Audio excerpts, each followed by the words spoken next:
10배, 100배 더 효율적인 천재들의 비밀, 말도 안 되는 몰입의 순간을 가장 쉽고 과학적으로 접근하세요. 몰입, 정신적으로 완전히 열중한 상태, 생산성과 효율성은 극대화되고 시간이 사라지는 듯한 느낌이 듭니다. 그리고 두뇌와 몸엔 초인적인 힘이 생기죠. 실제로 성공한 수많은 멘토들도 자신만의 몰입 방법이 있었고 자신의 성공을 몰입의 힘 때문이라고 말했죠. 여러분도 이런 몰입의 경험 있지 않으신가요? 벌써 시간이 이렇게나 됐다고? 혹은 일을 끝내고 나서 이게 내가 한 게 맞아? 이런 놀라운 몰입의 경험들 말이죠. 그럼 혹시 마지막으로 몰입을 느꼈던 적이 언제인가요? 아마 대부분이 오래전 이야기라고 말하실 겁니다. 이렇게 집중력이 실종되어 가고 있는 현실에 우리는 우리에게 허락된 유일한 초능력인 몰입의 능력도 점점 잃어가고 있습니다. 그리고 그 문제점을 해결할 방법을 데이먼 자리아데스라는 한 남자가 The Art of Finding Flow, 몰입은 과학이다에 스텝별로 낱낱이 기재했고 다수의 아마존 베스트셀링 차트에 오르며 많은 사람들에게 몰입을 단순 운이 아닌 원할 때마다 도달하게 만드는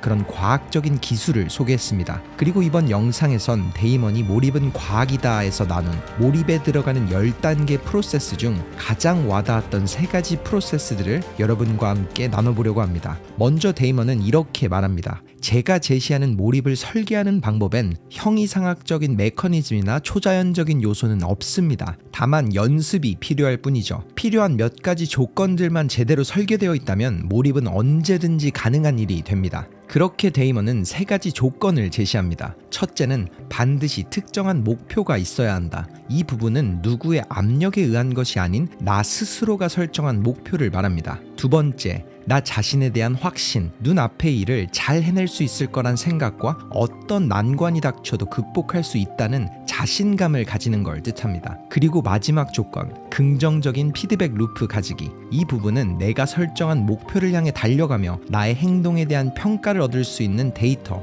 즉 올바르게 목표를 향해 가고 있는지를 알려주는 지표를 가지는 거죠. 데이먼은 이 3가지 조건이 몰입에 반드시 필요한 통과 의뢰이자 이 중 하나라도 부족하다면 제대로 된 몰입에 들어가기가 불가능하다고 말했습니다. 그리고 이 3가지 조건이 충족됐다면 몰입으로 들어가는 10가지 프로세스를 따르라고 했죠. 그중 가장 와닿았던 3가지를 공유하자면 첫째는 워밍업 루틴을 만드는 겁니다. 인간은 습관의 총합이다 라는 아리스토텔레스의 명언처럼 몰입을 하기 앞서 우리의 몸과 뇌가 준비를 할 수 있도록 몰입 전 워밍업 루틴, 우리말로 습관을 만들어주는 거죠. 데이먼은 그 시작으로 이렇게 조언합니다. 몰입 전에 집중할 수 있는 의식을 치르는 겁니다. 다르게 말하자면 두뇌에 신호를 보내서 앞으로 일어날 일에 집중을 할 수 있도록 유도를 하는 거죠. 그리고 그런 자신만의 워밍업 루틴을 찾는 가장 좋은 시작으로는 집중이 잘 됐을 때 도움이 되었던 요소가 뭐였는지 기억을 다듬어서 종이에 적어보세요.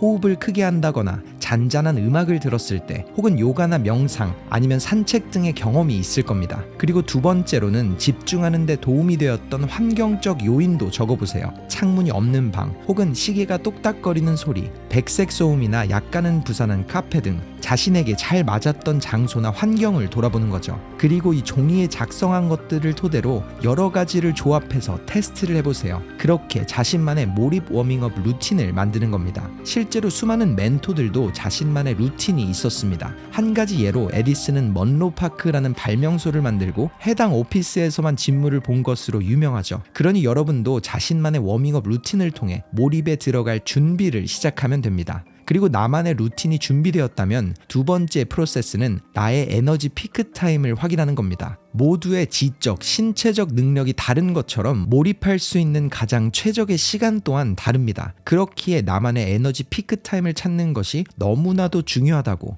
데이먼은 말합니다. 몰입에 가장 밀접한 관계가 있는 생체 리듬은 Ultradian Rhythm, 초주일 리듬으로 24시간 이내의 주기를 말합니다. 그리고 우리는 이 리듬 안에서 각자만의 BRAC, Basic Rest Activity Cycle, 기본 휴식 활동 주기를 찾아야 합니다. 심리학자 클라이트먼 박사의 연구 결과에 따르면 기본 휴식 활동 주기는 대부분 90분으로 초반에는 자각 상태를 유지하며 집중이 가능하지만 마지막 20분은 피로를 느끼며 집중이 힘들어져요. 하지만 개인마다 편차가 있기 때문에 자신만의 에너지 피크 타임을 알기 위해서는 가장 먼저 주의를 분산시키는 요소가 적은 곳에서 종이와 펜을 준비하고 몰입에 들어가세요. 그리고 나서 작업을 진행할 때 각성도와 집중 능력이 점차 떨어지기 시작하면 몰입을 멈추고 기록을 해보는 겁니다. 그리고 30분의 휴식 후 또다시 몰입에 들어가세요. 그렇게 3번의 사이클을 반복하고 나면 자신의 에너지 피크 타임을 어느 정도 파악할 수 있을 겁니다. 이렇게 말하는 데이먼, 그리고 에너지 피크 타임은 주기적으로 확인하며 점점 늘려갈 수도 있다고 합니다. 그럼 이렇게 워밍업 루틴을 정하고 에너지 피크 타임을 찾았다면 우리는 이제 어떤 목적지를 향해 나아가야 할까요? 그는 다음 프로세스로 스마트 골을 정하라고 말합니다. 여기서 S는 specific, 구체성, M은 measurable, 측정 가능성, A는 attainable, 달성 가능성, R, relevant, 유의미성, 그리고 T, time bound, 시간 제한, 이 5가지 요소가 전부 들어있는 한 문장의 목표를 찾으라고 말했죠. 그리고 그걸 찾기 위해 자신에게 5가지 질문을 해보라고 합니다. 첫째, 내가 이루고 싶은 일은 뭘까? 둘째, 목표의 정확한 숫자를 표기했는가? 셋째, 나의 능력을 객관적으로 점검한 후 정한 목표인가? 넷째, 내가 정한 목표는 나에게 어떤 의미가 있는가? 마지막, 목표를 달성하기까지 얼마나 걸릴까? 이렇게 자신에게 질문을 하며 단 한 문장의 목표를 찾는다면 우리는 원하는 정확한 목표뿐 아닌 그 목표에 어떻게 수치적으로 다가갈 수 있는지와 목표의 여정 중 자신의 위치를 확인할 수 있습니다. 또한 외부적 동기뿐 아닌 내부적 동기를 찾을 수 있으며 정해놓은 시간을 채우기 위해 긴장감을 가지고 나아가겠죠. 이번 영상 속 데이먼의 메시지를 짧게 요약하자면 몰입에 필요한 3가지 필수 조건인 특정한 하나의 목표, 자기 자신에 대한 확신, 그리고 긍정적인 피드백 루프를 만들기, 몰입 시작 전 나만의 워밍업 루틴을 만들어 두뇌와 몸을 미리 각성시키고 자신만의 에너지 피크 타임을 찾아보기, 그리고 질문을 통해 스마트, 이 5가지 요소에 해당하는 한 가지 목표를 보며 몰입하기, 이렇게 정리할 수 있을 것 같습니다. 그 어떤 방법보다 과학적으로 다가간 데이먼의 방법 속에는 몰입이라는 우리가 가질 수 있는 초인적인 힘을 불규칙적으로 일어나는 기적 같은 일이 아닌 원할 때마다 꺼낼 수 있는 기술로 만드는 그런 힘이 숨어 있습니다. 그리고 모두에게 보편적으로 정해진 규칙이 아닌 나만의 규칙을 직접 찾아가며 효율을 극대화시키기에 시도하는 누구에게나 변화를 만들 수 있는 그런 방법이 될 겁니다. 이번 영상 속 몰입에 대한 데이먼의 조언이 오늘 하루도 원하는 성공을 위해 달려가시는 여러분들에게 작은 도움이 되었길 바랍니다. 터닝포인트였습니다.